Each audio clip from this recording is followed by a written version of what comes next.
Hola, ¿qué tal? Yo soy Tevin, ilustrador y autor de cómics. Bienvenidos sean a La Silla. Vamos a hacer una muy bonita entrevista a Héctor Germán Santarriaga. Hola, ¿cómo estás, Héctor? Hola, Tevin, ¿cómo estás? Muy Aquí bien, muy estamos. bien. ¿Ya estás listo? Ya estoy listo Sí, para pues, lo que venga. exacto. Una vez más y para escudriñar en las entrañas de esta novela gráfica que a mí me gusta muchísimo, que se llama Gila, El Sol Negro. Y bueno, antes que nada, ya para entrar en materia, pues me encantaría que nos platicaras para toda la banda que ve por primera vez esta novela gráfica o que quiere saber más de ella, platícanos de qué trata Gila. Ok, pues bueno, Gila es una novela gráfica que habla sobre el miedo, ¿no? Es la historia de un pequeño niño que de pequeño en las noches vive atormentado por ruidos, sombras, monstruos que de repente ve y pues vive con mucho miedo, vive constantemente atemorizado por lo que pudiera haber allá afuera. Y bueno, en algún momento él crece, se dedica a la lucha libre y ya siendo luchador es cuando encuentra el valor para dedicarse para enfrentarse a esos monstruos, esos que lo acosaban de pequeño, que lo molestaban, eh, estos monstruos que vienen del inframundo. Es una historia que tiene ahí un toque de mitología azteca, mucho rollo acerca del inframundo, del Mictlán, de la Tierra de los Muertos. Tiene monstruos tipo Lovecraft, pero sobre todo, pues todo gira alrededor del miedo, ¿no? Del miedo y cómo superar los miedos. No, pues está increíble, ¿eh? De hecho, los niños se acercan porque es muy atractivo para ellos, les causa curiosidad, ¿no? Y nosotros cuando damos un breve resumen de lo que trae el contenido, pues más, ¿no? Porque evoca lucha libre, ¿no? Evoca pues, cuestiones culturales, pero fíjate que al final de la historia veo que haces una breve reseña de cómo se gestó esta obra y creo que nos encantaría saber los detalles que hay detrás de esto, ¿no? De cómo surgió esta obra y pues cuéntanos un poquito de esto. Ok, bueno, pues esta historia, esta novela gráfica, fue algo que realicé durante el reto Inktober de 2017. La idea era el reto que yo me puse. Yo había participado muchos años en el Inktober haciendo un dibujo diario, ¿no? Y posteándolo ahí en las redes. Pero en 2017 decidí como subirle un poco el nivel al reto a manera, para mí, ¿no? No tanto para el reto, pues sigue siendo como cada quien lo interpreta, pero a mí me surgió esta idea de aprovechar toda la exposición que hay alrededor del reto y hacer por lo menos una página diaria de una novela gráfica, una historia a partir de ello. Eh, entonces, bueno, pues yo un par de meses antes empecé a preparar ahí una historia y esto fue en 2017, ¿no? Para tener listo y pues empezar a dibujar ya en octubre, desde el primer día, empezar a dibujar ahí una historia. Sin embargo, pues unos días antes, el día 19 de septiembre, ocurrió un sismo en la Ciudad de México, un sismo muy fuerte. Bueno, mi primera historia tenía que ver con el sismo del 85, ¿no? Tenía que ver con algo que ocurría a partir del sismo, una historia de terror. Alrededor de ello. Entonces, bueno, pues ya más o menos tenía ahí estructurado algo, pero cuando viene lo del sismo, pues fue algo que sacudió a la ciudad, pues nos puso, pues nos movió muchas cosas, ¿no? La ciudad sí fue afectada en muchas cosas, pero sobre todo en el ánimo de la gente, ¿no? Entonces, faltando unos días para arrancar el reto, yo no me sentía con ánimos de usar una historia que tuviera que ver con un sismo, ¿no? Porque pues a esas alturas todavía había gente atrapada, ¿no? Todavía estaban sacando cuerpos que habían sido sepultados y yo no consideraba que eso estuviera, pues yo no me sentía bien contando esto, a pesar de que la historia ya la había medio empezado a aterrizar desde antes, no quería pues que pareciera que oportunista, ¿no? Como colgándome de que, sismos, ¿no? Pues vamos a contar una historia del sismo, sino que, pues no, o sea, más bien, pues tuve que abandonar esa idea y empecé a trabajar sobre la marcha, ¿no? Porque prácticamente llegó el 1 de octubre y yo todavía no sabía qué iba a hacer. A pesar de que tenía ahí varias ideas en mente, pues empecé a trabajar con Gila, ¿no? Empecé a trabajar con Gila, que es un personaje que originalmente había construido, pues como 10 años antes, lo había empezado a trabajar, aunque ahí era pues un luchador y mi idea era que estuviera situado en un ambiente cyberpunk, ¿no? En un futuro cercano, Ciudad de México, un luchador cyborg era, ¿no?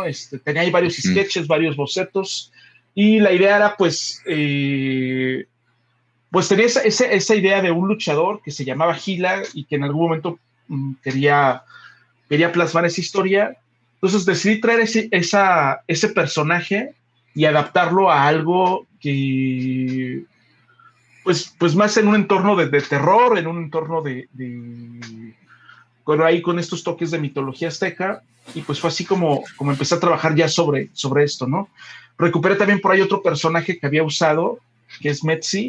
Ese lo había usado nada más una vez en un pequeño cómic de una página, se podría decir, que es la representación de la muerte, inspirado totalmente por el personaje Death de Neil Gaiman. Y bueno, pues con todo esto, pues empecé a armar la historia sobre la marcha. Fue un inicio muy atropellado, pero bueno, al final el reto se cumplió, se concluyó, y pues de ahí vino esta novela gráfica. Podríamos decir que exploraste un poco la improvisación, ¿no? Porque luego eso es muy interesante, ¿no? Para actores, para locutores, estar ahí en frente del escenario y salir adelante, ¿no? Entonces yo creo que eso es interesante. Sí es interesante, pero de repente lo que no está padre es cuando, por ejemplo, a veces yo soy un obsesivo de la planeación. Entonces, por ejemplo, en las páginas originales de Gila, de repente empecé a extender escenas, ¿no? Empecé pues aquí vienen caminando, siguen caminando y caminan un poco más, ¿no? Porque pues yo iba ahí, realmente pues tenía mucho trabajo, tenía muchas cosas que hacer, y el tiempo que le dedicaba a hacer estas páginas de Gila pues era muy, muy corto, y era, pues yo no quería quedarme atrás, ¿no? Atrasarme con las páginas, con el reto. Entonces salió un poco atropellado. Cuando ya concluyó este tiempo de Gila y pasaron los meses, empecé a quitar algunas páginas justamente porque yo sentía que había mucha paja, ¿no?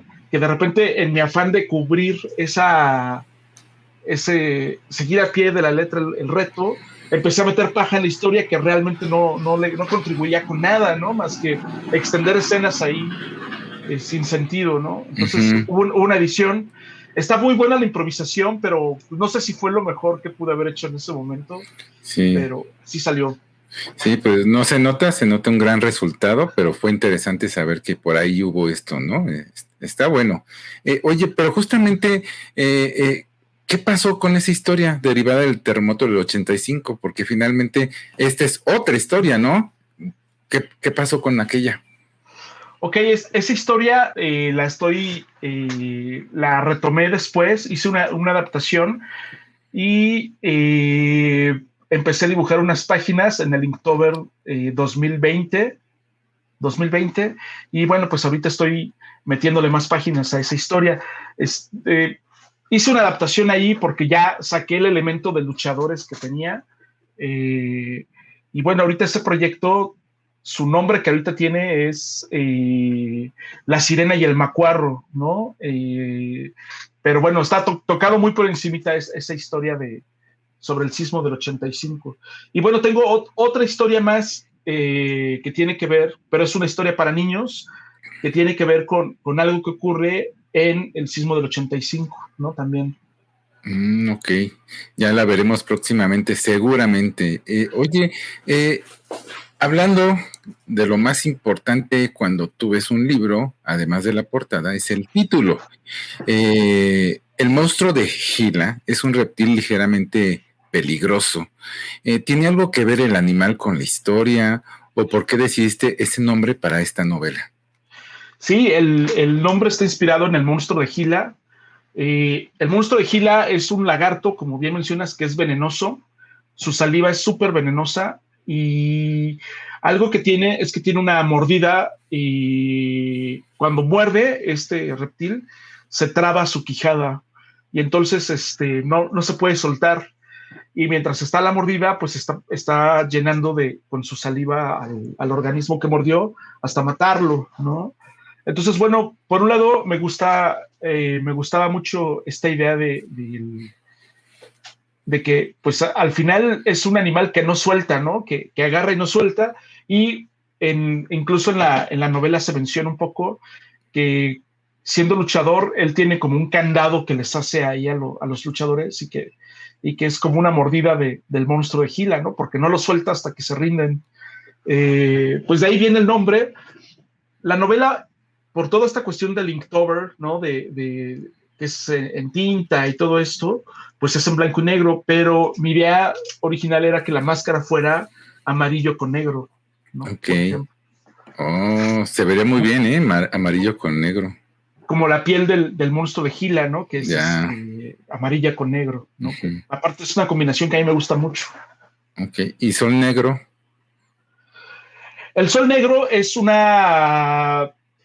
Bueno, toda esta historia tiene que ver con el inframundo, con Metzi, esta niña que en realidad es una representación de la muerte, Mictlantecuhtli, que es la señora del inframundo. Y bueno, dentro de la mitología azteca hay a Mictlantecutli, también es quien es el señor del inframundo. Él también es conocido como Son Temoc, algo así lo llaman, y ese nombre quiere decir el que cae de cabeza, ¿no? Y dentro de la mitología azteca, el que cae de cabeza quiere decir que es el sol del crepúsculo, ¿no? El sol cuando ya se, pues cuando ya se va a, cuando el sol se oculta, ¿no?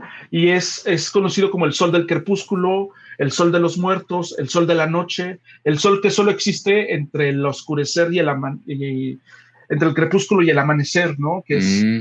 el macabro y pues está totalmente ligado a esta cuestión de la vida, de la muerte y de estos seres oscuros que habitan el inframundo.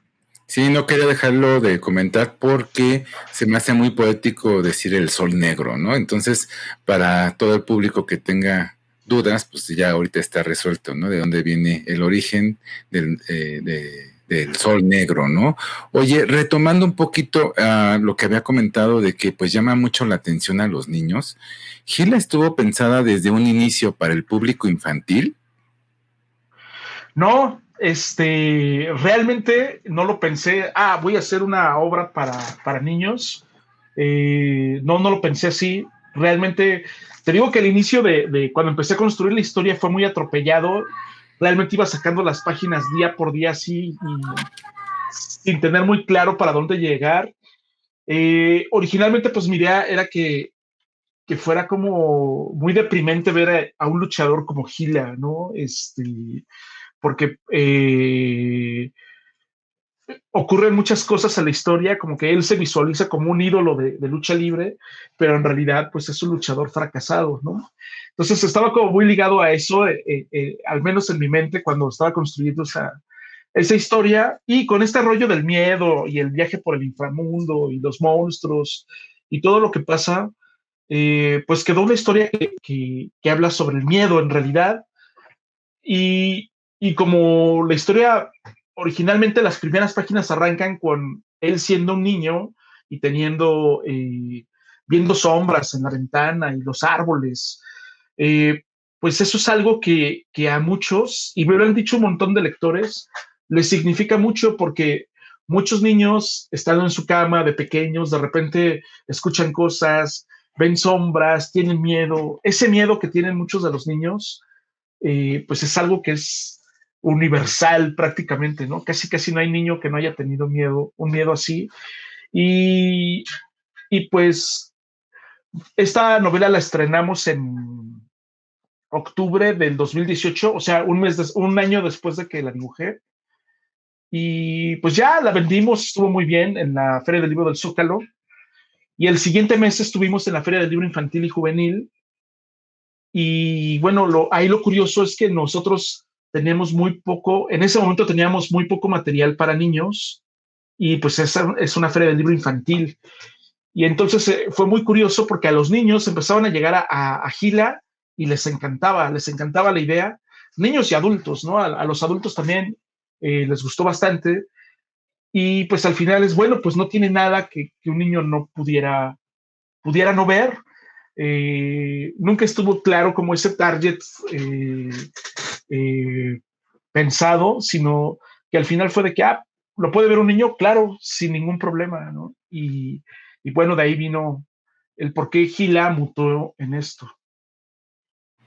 Ok, muy, muy interesante saber esto y bueno, retomando un poco a cuestiones dentro de tu narrativa, veo que la lucha libre es muy importante para ti y existirá un universo donde veamos más de este personaje y sus aventuras, porque a mí se me hace muy poderoso, sobre todo pues entendiendo que este libro trata un poco de el inicio y el origen de este personaje. Pues mira, la primera historia de Gila no apareció en Gila, en la novela gráfica Gila el Sol Negro, sino que apareció publicada una pequeña historia que se llama Ámbar.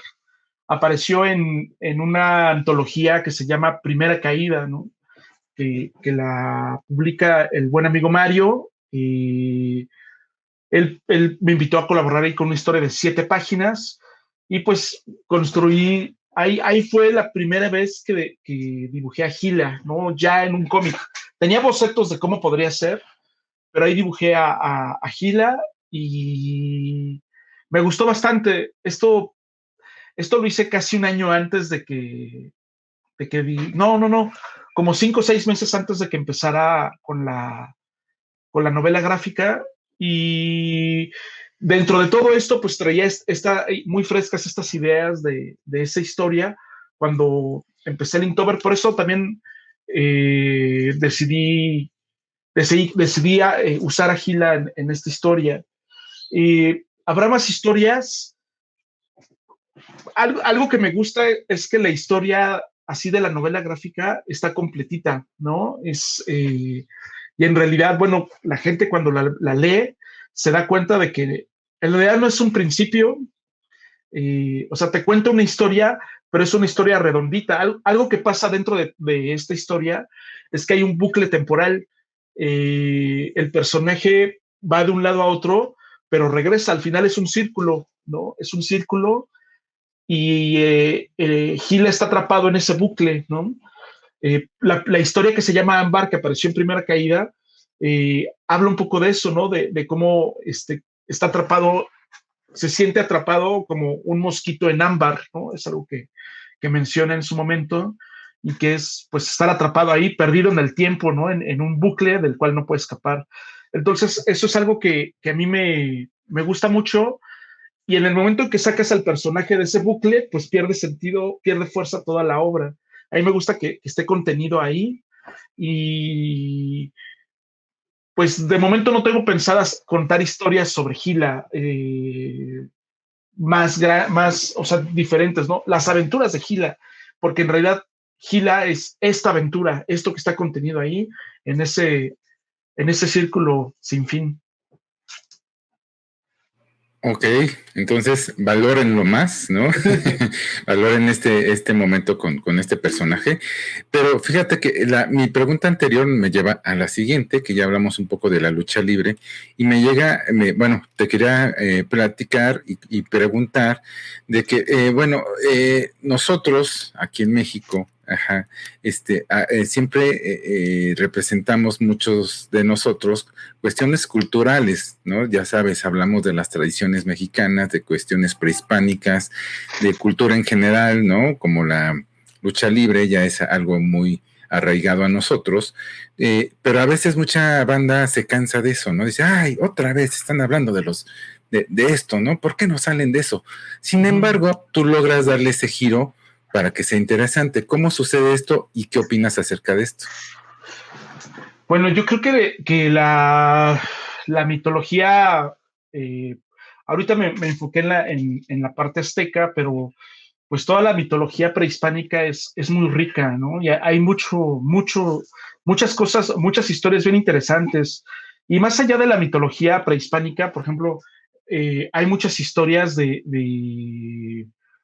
este, que tienen que ver con leyendas, ¿no? Leyendas en la época de la colonia. Yo creo que hay muchas cosas que no han sido exploradas y que hay muchos elementos que hacen que las historias puedan estar muy ricas, ¿no? Muy interesantes, ¿no?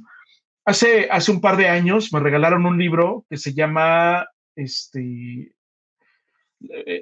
no recuerdo cuál es el título en español, pero se llama algo así como la mitología nórdica, y que es un libro escrito por Neil Gaiman. Y él lo que hace es que retoma toda la mitología de nórdica, todo lo que tiene que ver con Odín y Thor y Loki y todo eso, y él escribió una novela a partir de eso, o sea, como que novelizó todos esos mitos, todas esas leyendas que estaban como sueltitos y construyó una gran historia y se me hizo bien interesante y es así de que, güey, aquí nadie ha hecho eso en realidad y tenemos aquí mitología que es súper interesante, ¿no? Que podría ser más interesante que mucha de la que de repente nos llega por fuera, ¿no? No se trata de ser así, no, pues, nacionalista, ¿no? O que no, nada más lo de aquí, pero me parece que hay cosas bien padres, ¿no? O sea, todas estas leyendas, las leyendas que hay en los pueblitos, ¿no? Eh, y no hablo de las leyendas como La Llorona y todo eso, sino leyendas que son muy de aquí y que pueden estar al nivel de incluso mayor que cualquier otra leyenda del mundo, ¿no? Y esas historias pues no han sido contadas, no han sido desarrolladas y no han sido, o sea, han sido contadas de manera oral a través pues así, de narraciones, de cuentos, de historias que se dicen, pero no han sido llevadas, por ejemplo, al cine, más allá, ¿no? Tenemos, por ejemplo, ahí uno de los grandes casos, que este libro de Cristóbal el Brujo, que justamente retoma ahí leyendas urbanas y cuentos y mitología de ciertos lugares y que son interpretaciones que ahí están y me parece muy bien que ahora, más allá de la leyenda oral, pasen a ser ahora parte de un proyecto de cómic y que tiene ahí una difusión un poco mayor, pero me parece que hay mucho que decir y bueno, pues a la gente puede cansarle o no, o sea, al final cada quien va a ver las historias que le gusten o no. O sea, así como hay quien dice, a mí no me gusta el terror porque me da mucho miedo y no lo quiero, bueno, pues hay personas que les encanta el terror, ¿no? Hay personas que les da hueva la ciencia ficción y hay personas que les encanta la ciencia ficción. Entonces, pues en realidad, al final yo creo que se pueden retomar ahí, agarrar como punto de partida algunas de estas leyendas y construir algo nuevo, ¿no? Y darle un giro, como en todas las historias del mundo, ¿no? O sea, las historias que nosotros conocemos de la mitología de Grecia, ¿no?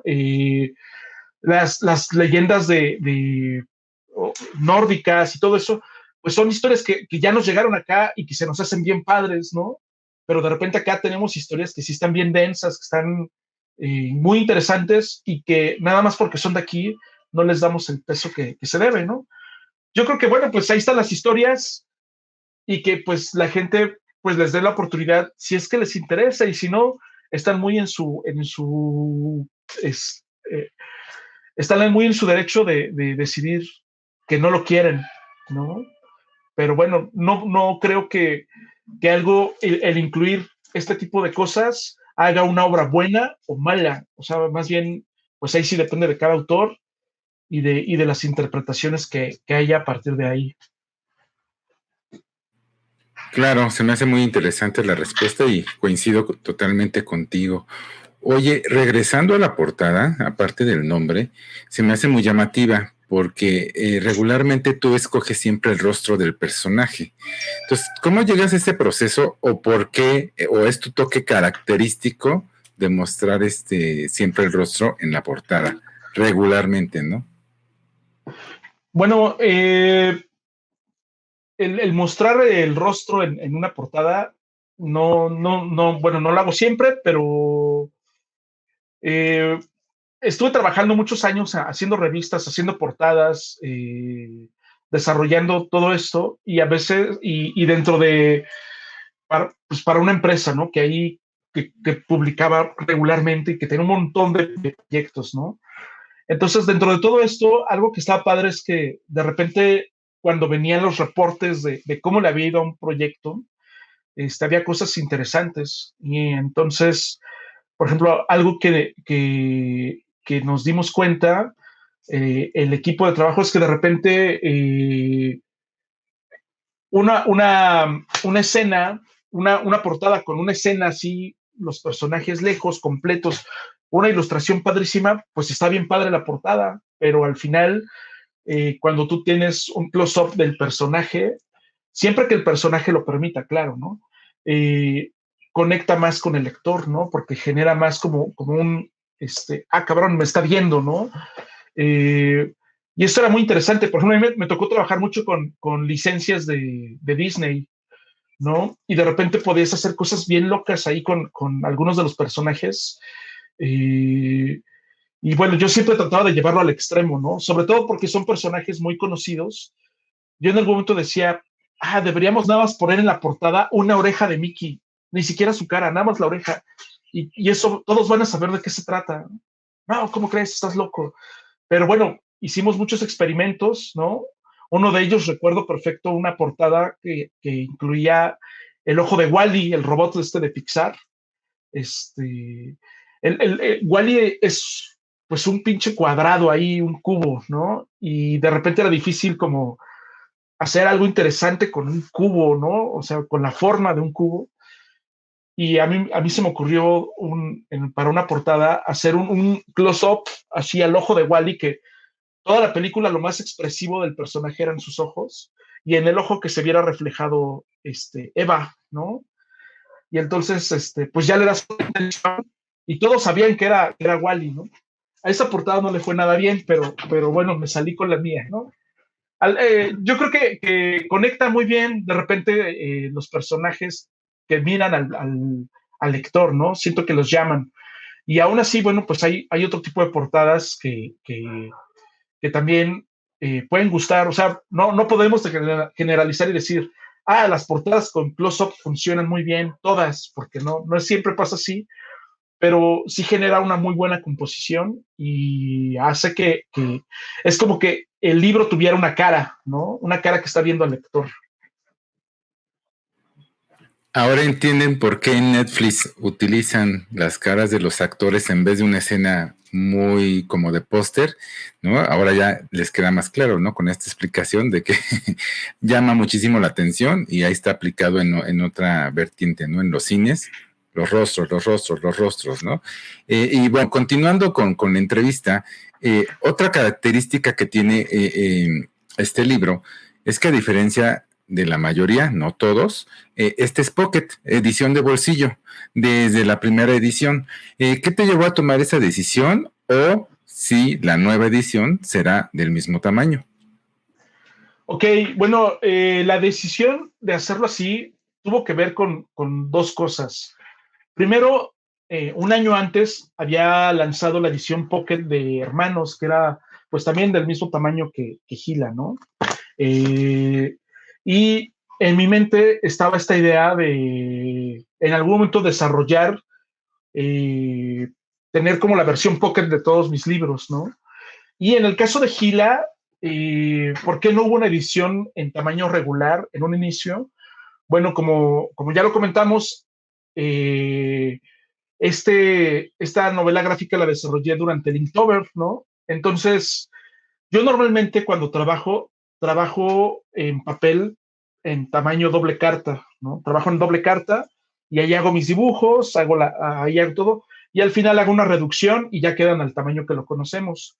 Sin embargo, por comodidad, sobre todo para poder moverme y llevar y traer las cosas, las páginas que hacía en Inktober las dibujaba en un tamaño que es poquito más grande que carta, un poquito más, 1 o 2 centímetros más grande, y ese era, me parece que era un tamaño más manejable para yo poder, de repente estábamos en la Feria del Libro del Zócalo, y yo poder tener ahí en una tablita estar dibujando, me era más fácil que tener el doble carta. Entonces, bueno, todo el arte original,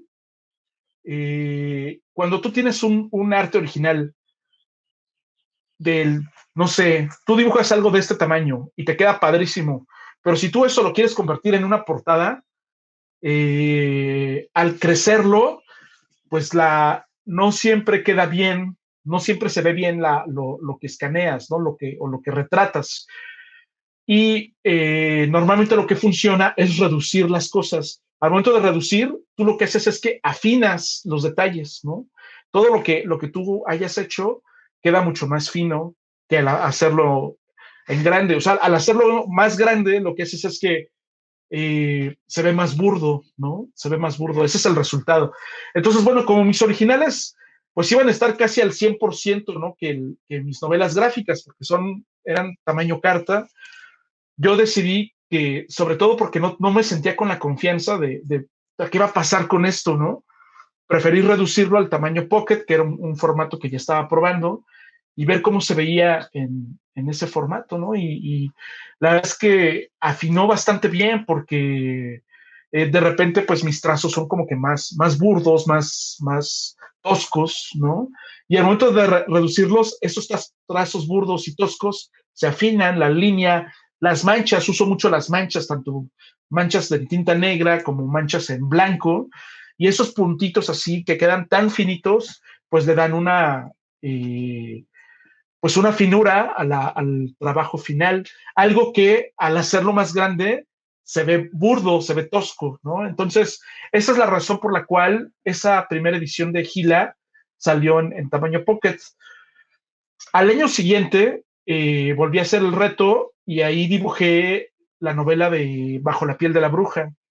Y ahí sí dije, bueno, vamos a ver cómo se ve al tamaño de 16 por 23, que es en el que normalmente publico mis libros, y se vio bien. Sin embargo, creo que Gila se ve mejor, aunque lo imprimió la misma imprenta en ese momento, realmente, pues sí, cuando tú lo reduces, se afinan todos esos detalles y luce más la obra. Entonces, pues quedó bien la bruja, pero sí siento que con Gila, pues estuvo bien.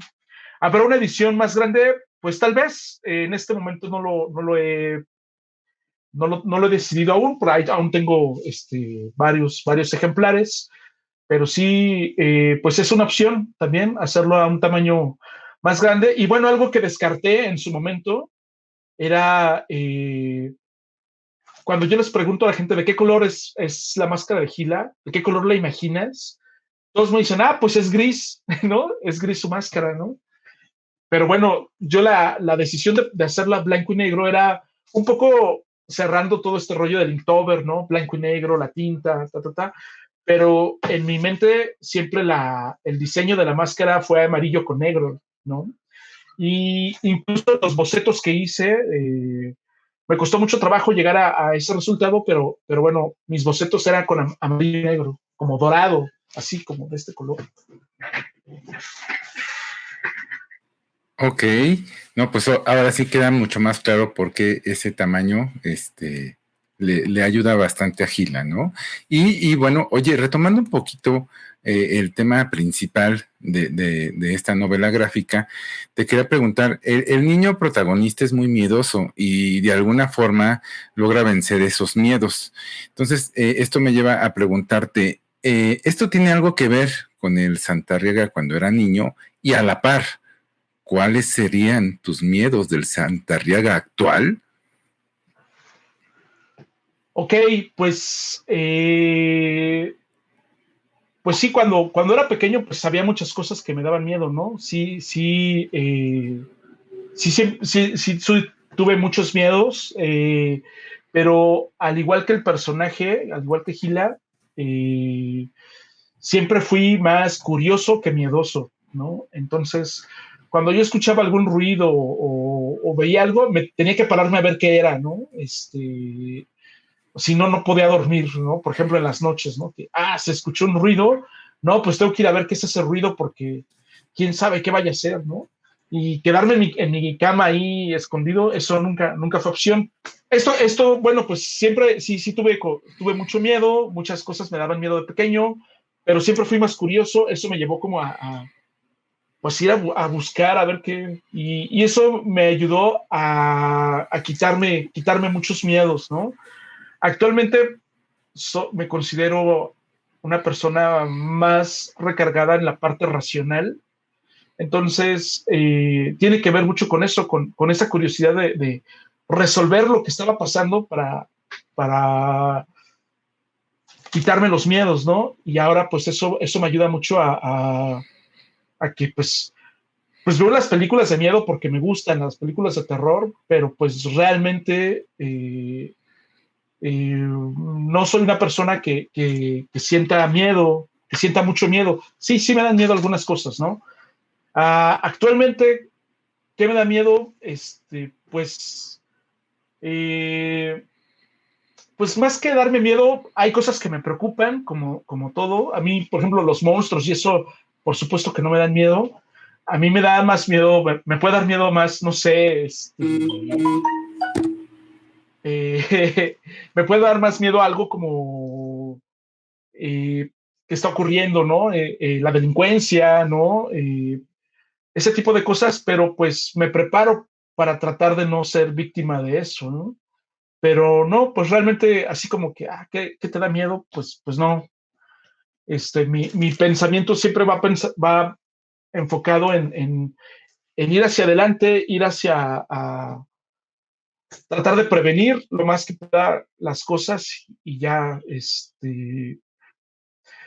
a mí, por ejemplo, las cosas que, al ser alguien tan racional,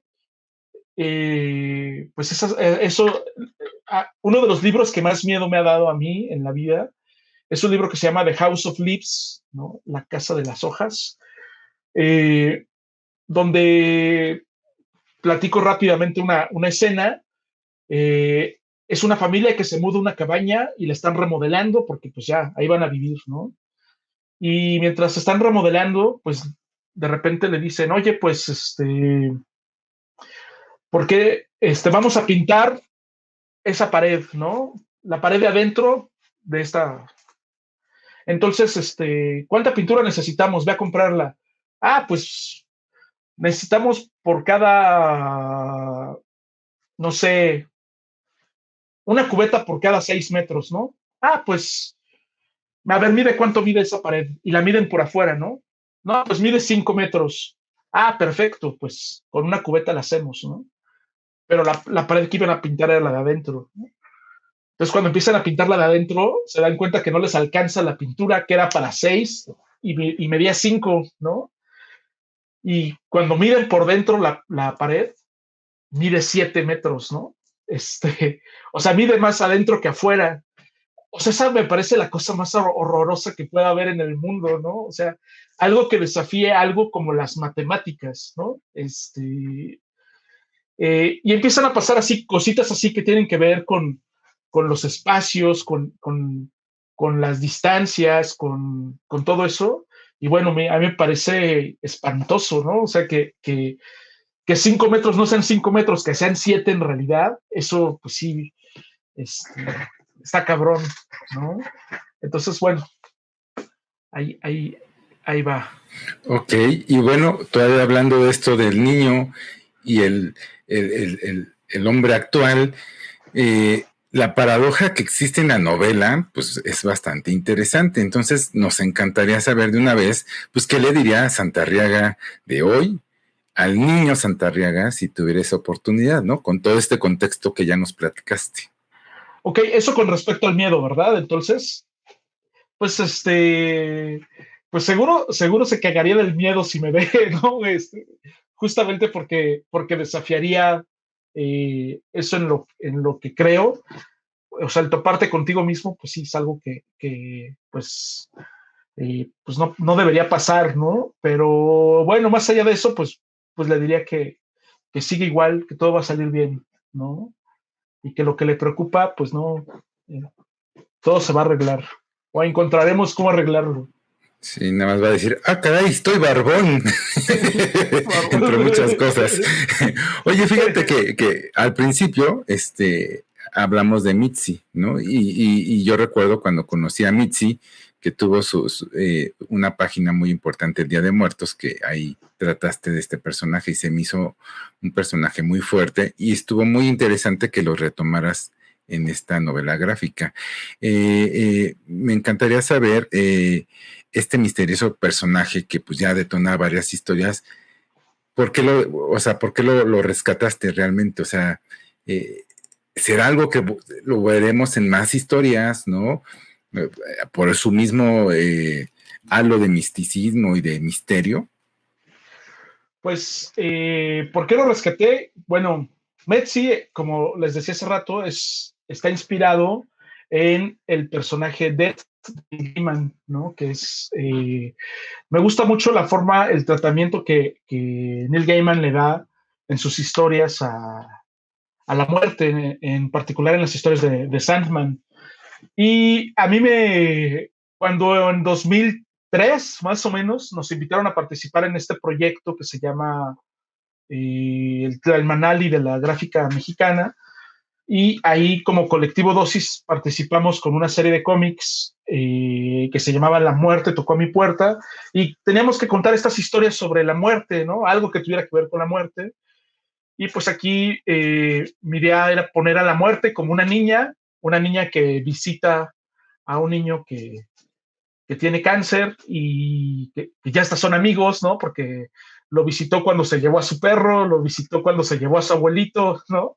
Y ahora lo visita para llevárselo a él. Sueños de Luna se llamaba ese cómic. Eh, pues a mí me pareció como muy bonita esa historia. El personaje me gustó muchísimo. En algún momento medio empecé a hacer un planteamiento de una historia de esta niña ya como adolescente, pero no, en realidad no cuajo en nada. Ahí tengo ahí los bocetos, los diseños, eh, pero pues justamente ahorita con Gila me pareció como que bien interesante, sobre todo porque en la historia donde lo dibujé por primera vez, que es la de Ámbar, la de Primera Caída. Ahí quien está atrapada en ámbar es Metzi, está atrapada en el cerro del Chiquihuite, está ahí atrapada y hay como que una invasión de monstruos y Gila la va a buscar para que la ayude a acabar con ellos, ¿no? Porque finalmente pues ella es la muerte y se los puede llevar, ¿no? Entonces, pues esa fue la idea de traer a Metzi de vuelta. De momento no tengo otras historias acerca de ella. De momento no, pero sí podría retomarlo en algún momento el personaje.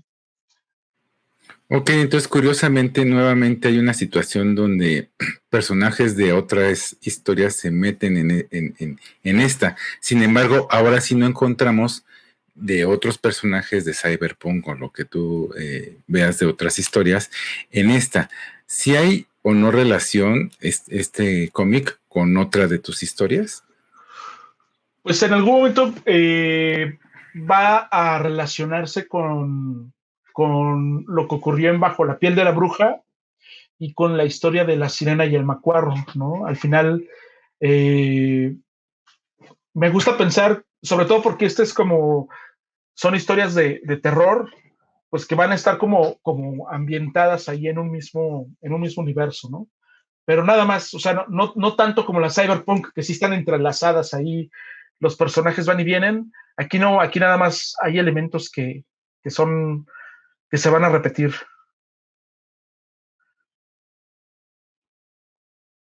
No te escucho. Listo.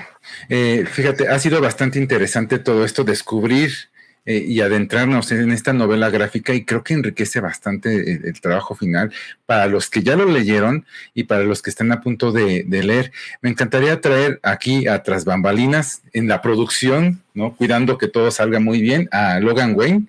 Hola Logan, ¿cómo estás? Hola, ¿qué tal? Nada, pues aquí, llegando ya casi al final de La Silla de Gila. Yo me acuerdo cuando lo leí, de entrada el formato, pues sí me sacó un poco de balance. Al final entendí perfecto todo lo que explicó Héctor. Y bueno, pues yo espero que la siguiente edición sea más grandecita, porque a mí el arte, la verdad es que si bien tiene mucha definición, como bien apunta Héctor, me parece que grande, pues probablemente a mí me gustaría más, ¿no? Entonces, eh, la leí en aquel momento, ya no la volví a leer hasta apenas que pudimos tener la oportunidad de hacer la corrección y pues me sigue gustando mucho, sobre todo el asunto pues de la paradoja temporal, ¿no? Que en algún momento tú mismo te encuentras con algo que en algún momento pudiera o no tener un mensaje para ti, ¿no? Un poco como Interestelar, a mí esa parte me recuerda mucho a Interestelar, ¿no? Que de repente, por situaciones que no conocemos, situaciones de la física o situaciones de las matemáticas que no conocemos, pues en algún momento pues se dan este tipo de paradojas o se dio en la historia y bueno, pues eso me parece que termina por amarrar muy bien todo. Todo el asunto de la cuestión, pues, prehispánica, a mí la verdad también me gustó mucho, ¿no? Y sobre todo porque no lo siento forzado, ¿no? A mí algo que no me gusta y que me parece que de repente se evidencia la torpeza de algunos autores, pues es cuando queremos meter a huevo este tipo de cosas y bueno, pues tú como lector dices, güey, o sea, pues no se tendría que, o sea, ni siquiera hiciste investigación, ni siquiera, y en este caso, pues no es así, ¿no? Realmente se nota ahí una buena investigación, y bueno, pues que yo agradezco mucho, ¿no? La verdad es que la novela está muy bien, a mí me gustó mucho, y bueno, pues sobre todo ya en el stand, en las ferias, en los eventos, pues es algo que cuando se lo platicas a los morros, pues les llama la atención y después regresan porque les gustó mucho, ¿no? Entonces, pues creo que fue un gran trabajo, ¿no? Muchas gracias, Héctor, por esta novela y bueno, pues No, yo gracias a ustedes espero por las la palabras. del macarro. Oye, Héctor, ¿algo más que desees agregar? Pues nada, que realmente empezó esta novela gráfica de una forma como un poco atropellada por lo que ya conté sobre cómo lo hice dentro del reto, cómo tuve que cambiar mis planes sobre la marcha, pero al final pues fue encontrando su camino. Los lectores, pues en general, yo creo que casi todo el mundo lo que me han comentado les ha gustado. Me han hecho algunas observaciones, otros compañeros, ¿no? De que, esto podría ser así, esto podría cambiar. Pero bueno, en realidad ha tenido muy buena recepción y con los niños, sobre todo, pues les ha gustado mucho. Entonces, eso es muy bueno, que sin querer encontró ahí un público que no estaba planeado y eso me parece que estuvo bien. Y pues disfruté mucho hacerlo, ¿no? Y bueno, este rollo de los retos, ¿no? Que existen de repente, eh, todos estos retos que existen de ponerse a dibujar, de hacer cosas, de repente pueden ser cansados, pueden ser de hueva, pueden tener ahí sus detalles, pero yo creo que si los podemos aprovechar para impulsar nuestro propio trabajo, impulsar lo que hacemos y después darle salida, por ejemplo, como en el caso de Gila, pues creo que están muy bien y pues invito a la banda a que lo haga, ¿no? A que me parece que son buenos pretextos para ponerse a trabajar para ponerse límites y tratar de romper esos límites, ¿no? Me parece que eso vale mucho la pena. Así es, pues oye, pero no nos podemos ir sin que nos recomiendes un cómic mexicano. Órale, mira, fíjate que ahorita les quiero recomendar que se llama Kupuri Green Beat, que lo escribe y lo dibuja el buen Imosh, Luis Castillejos, ¿no? Imosh 13, ¿no? Es un libro que publicaron los compañeros de la revista Kokoro Books, y pues el libro está bien bonito, bueno, es una gran edición, son como 200 páginas, una historia acerca de una niña que acompaña a su mamá al pueblito donde vivía su abuelo, porque bueno, los están invitando al funeral del abuelo, ¿no? Y pues en toda esta travesía, esta es una niña que se la pasa pegada al teléfono, que hueva, allá ni siquiera hay internet, ¿qué vamos a ir a hacer allá? Me voy a ir a aburrir. Y estando allá, en algún momento logra conectar con el espíritu del abuelo y le enseña, pues le cuenta un poco su historia al abuelo, y a la par le va enseñando como algunos detalles ahí que tienen que ver como con para curar, para sanar, ¿no? Con brebajes, ¿no? De que, pues es que si tú preparas un té de esta forma, pues te va a hacer bien para esto, ¿no? Y la niña empieza a aprender ese tipo de cosas. Y bueno, tiene ahí toda una cuestión ahí mística, unos detalles ahí filosóficos interesantes. Y el dibujo de Imosh, bueno, en ese momento, pues está muy manga, pues la revista Kokoro, pues eso hacía. Está bien bonito el trabajo, el libro, la edición está muy padre.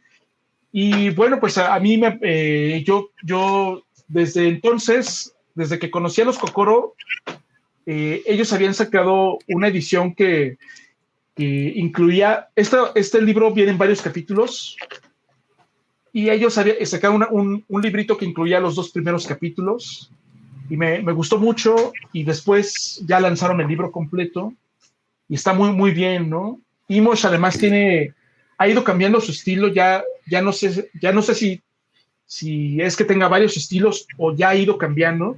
Ahorita trae un estilo que me recuerda mucho como a Mike Mignola, pero un poquito más cartoon, y tiene un gran trabajo. Su otro libro con el que ganó uno de los Pixelatl, no sé si del año pasado o antepasado, fue El rumor de los huesos, me parece, no recuerdo cómo se llama.